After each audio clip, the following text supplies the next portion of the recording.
आज मोर माँ के कहला जे हॉस्पिटल रखवा के पड़ला। चलो आके सब डिटेल कहमी। इटा आमर बलांगीर न्यू हॉस्पिटल आउ ई हॉस्पिटल पथर चेपा पाखे अच्छे। आउ इटा होचे टिकट आउ इठाने क्या टेस्ट करवार अच्छे जे सब लेखा है तार संगे मेडिसिन भी। आज मुई बीएमपुर थीसी आर आमर घरे मते कॉल करसन बाबू तुई जल्दी घर के आ। मोर माँ के ज्वर होतुसी बेले 2-3 दिन नहीं खाई था हेती लगी आज मेडिकल आनवा के पड़सी।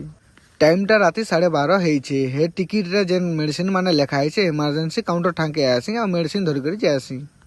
आउ ई लिफ्ट हमको छाड़ कर पलौथुसी आमे ताके हाथ मारसु और पहला भीतर के ढुकसु। हम तो छोटे लोग हैं, हम तो सिर्फ वीडियो ही बना सकते हैं।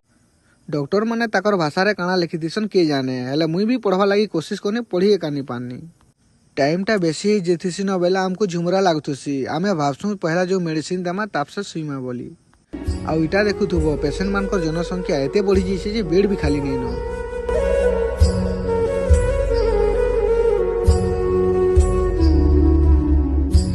आउ तमे इटा देखुथुबो बेड माने खाली नहीं न बेले मोर माँ के तले रखवा के पड़ला।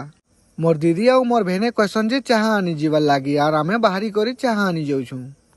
टाइम टा राति 1:30 पाखापाखी हेला न गेट बाहर के आसनु आउ देखनु जेंदा दुकान माने खापी देथिले न।